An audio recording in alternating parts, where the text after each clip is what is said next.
Une princesse, au fond des bois, a dormi 100 ans autrefois. Oui, 100 beaux ans, tout d'une traite. L'enfant, dans sa fraîche retraite, laissait courir le temps léger. Tout sommeillait alentour d'elle. La brise ne pas de son aile fait la moindre feuille bouger. Le flot dormait sur le rivage. L'oiseau, perdu dans le feuillage, était sans voix et sans ébat. Sur sa tige fragile et verte, la rose restait entr'ouverte. Sans printemps ne le feuillait pas. Le charme eût duré, je m'assure, à jamais sans le fils du roi. Il pénétra dans cet endroit et découvrit, par aventure, le trésor que Dieu lui gardait. Un baiser, bien vite, il dépose sur la bouche qui, demi-close, depuis un siècle l'attendait. La dame, confuse et vermeille, à cet inconnu qui l'éveille, sourit dans son étonnement.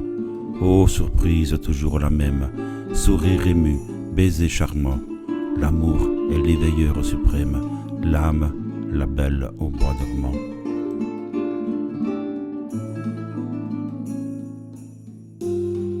Mes pleurs sont à moi, nul au monde ne les a comptés ni reçus. Pas un œil étranger qui sonde les désespoirs que j'ai conçus. L'être qui souffre est un mystère parmi ses frères ici-bas. Il faut qu'il aille solitaire s'asseoir aux portes du trépas. J'irai seul, et brisant ma lyre, souffrant mes mots sans les chanter, car je sentirai à les dire plus de douleur qu'à les porter.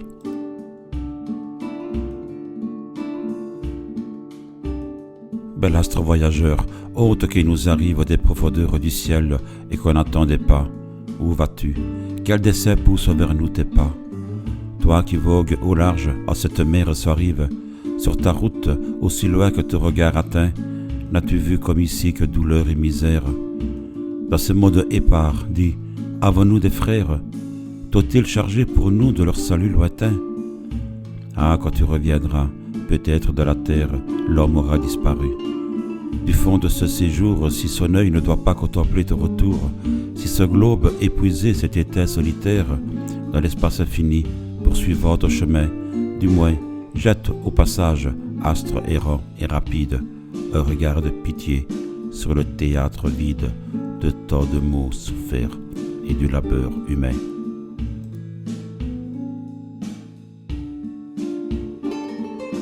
Ô nature, bientôt sous le nom d'industrie, tu vas tout envahir, tu vas tout absorber. Le poète navré s'indigne et se récrie. Quoi, sous ce joug brutal il faudra nous courber? Non, tant que la beauté dominera l'argile, dans ces conflits sacrés, c'est nous qui l'emporterons. Comme le bras, la voix à sa tâche virile, à chacun son essor, travaillez, nous chantons.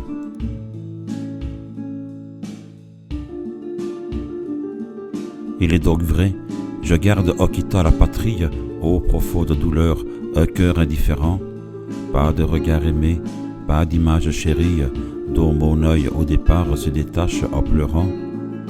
Ainsi partent tous ceux que le désespoir sombre, dans quelque monde à part pousse à se renfermer, qui, voyant l'homme faible et les jours remplis d'ombre, ne se sont pas sentis le courage d'aimer. Pourtant, Dieu m'est témoin, j'aurais voulu sur terre rassembler tous mon cœur autour d'un grand amour, joindre à quelque destin mon destin solitaire, me donner sans regret, sans crainte, sans retour. Aussi ne croyez pas qu'avec indifférence je contemple s'éteindre au plus beau de mes jours des bonheurs d'ici-bas, la riante espérance. Bien que le cœur soit mort, on en souffre toujours.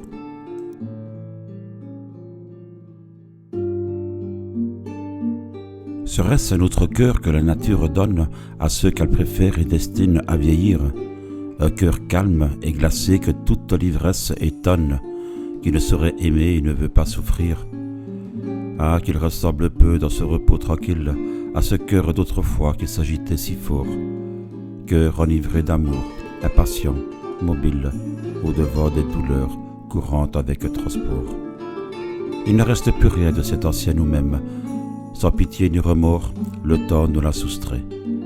L'astre des jours éteint, cachant ses rayons blêmes, dans l'ombre qui l'attend, se plonge et disparaît. À l'horizon changeant montent d'autres étoiles. Cependant, chair passée, Quelquefois, un instant, la main du souvenir écarte tes longs voiles, et nous pleurons encore en te reconnaissant.